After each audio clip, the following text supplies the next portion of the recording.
gosto sempre de começar, de diferenciar primeiro o arquétipo da imagem arquetípica, né? E aí é mais fácil falar das imagens arquetípicas, que são as que a gente tem na série, por exemplo, para comentar. Que é quando o arquétipo já virou imagem. Né? Mas o que eu acho legal abordar é o que é o arquétipo antes dele virar uma imagem. Que eles advêm de uma experiência primordial. Por isso arquetípica, arque, no sentido da origem, né? Do tempo, das origens das coisas. Então, são experiências humanas primordiais. Então, por exemplo, a nossa experiência da morte.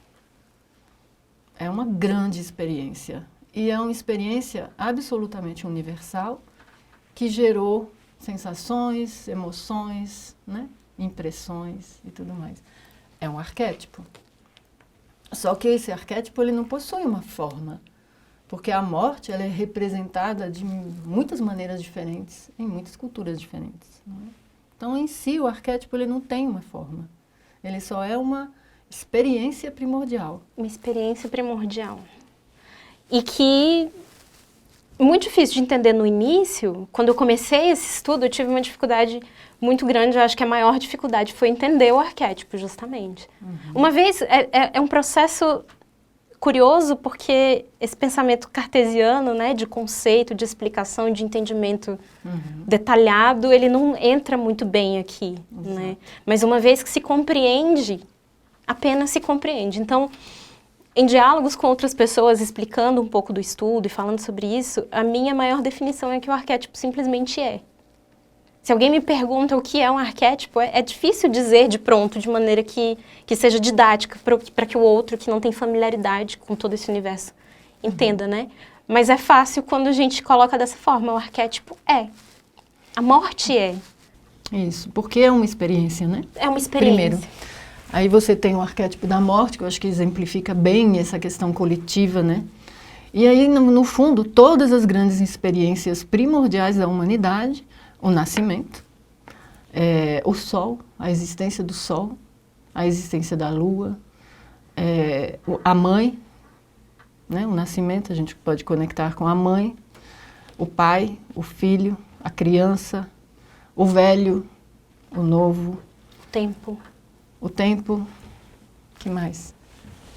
O guerreiro. A vida, o herói.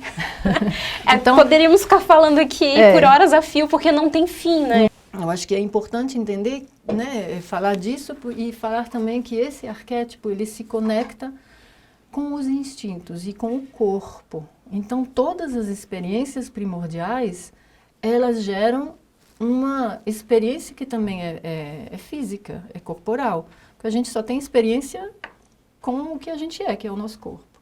Então, a perda, né, quando ocorre uma morte, a sensação de perda, ela gera uma dor física. Né? Que é psíquica também, que é psicológica, mas que se torna física, né? Uma angústia, ou enfim, um choro, ela gera experiências físicas. E todos os arquétipos estão ligados a experiências físicas, corporais, né? Então é muito importante a gente não desconectar essa coisa que parece abstrata de na verdade, uma realidade mas que se manifesta, física. Né? Por mais que seja uma força que inicialmente é vazia de conteúdo, eu não sei se essa definição cabe aqui, né, do conteúdo, mas eu entendo o arquétipo como uma força que inicialmente é vazia, preenchida posteriormente, né? Isso. Mas ela sempre será manifesta de alguma forma. Quando a gente fala sobre a manifestação física, fica claro. E a manifestação nas imagens, né? Aí a gente chega nas imagens arquetípicas, que eu acho que as primeiras imagens arquetípicas que toda criança experimenta, e o adulto também, mas é interessante que a gente as tem muito cedo, né? Quando criança, são as experiências dos sonhos. E aí, essas imagens, eu acho que a característica da imagem arquetípica é ela ter que ser simbólica, né? Mesmo quando ela é estereotipada, ela tem que ser simbólica, porque o arquétipo ele é uma experiência, mas ele não está dado enquanto imagem. Então, o que você entrega é um símbolo do arquétipo, né? E nem sempre a gente está preparado para entender o valor simbólico daquela imagem, né? Ou muitas vezes ele fica ali armazenado e só vai se ter um entendimento posterior muito tempo depois.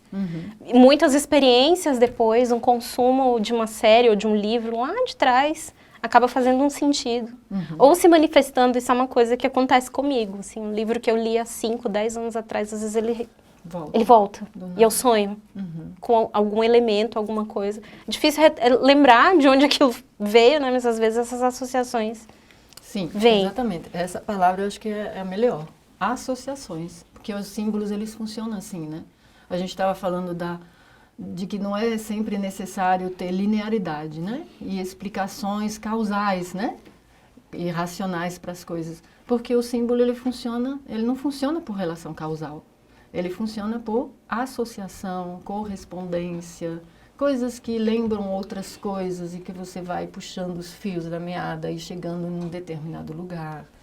É por isso que ele sempre é carregado de subjetividade, né? Porque as associações que eu faço são diferentes das associações que você faz, né?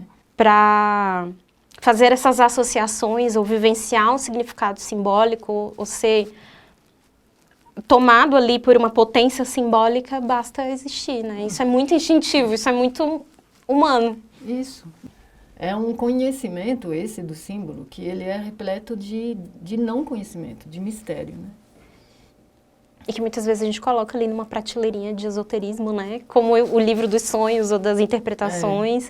A mesma dinâmica eu aplico muito ao sonho, né? As pessoas pensam que sonhos têm significados específicos. Sonhei com um coelho, sonhei com... O que isso quer dizer? Vai no dicionário. Não vai adiantar nada.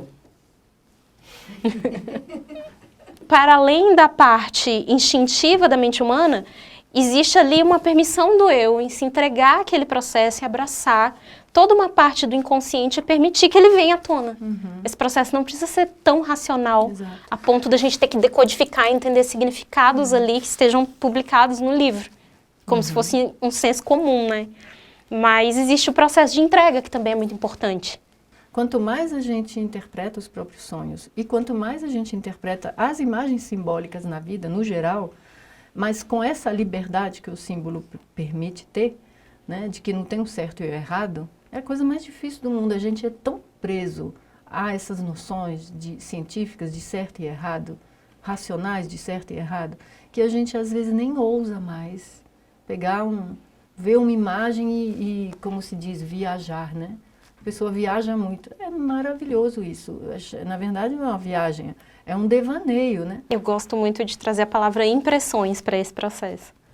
Porque nós devaneamos, mas a gente coloca muito das nossas impressões também. Eu acho que o termo impressões traz um pouco essa questão da permissão de trazer o inconsciente à tona e de colocar também as nossas impressões do que a gente tem naquele material ali. Então eu gosto dessa palavra porque ela faz esse trânsito entre coletivo e individual, entre consciente e inconsciente. É interessante, porque impressões tanto pode ser o que vem de fora e que ficou impresso em você, o imprinting, Afetos. né?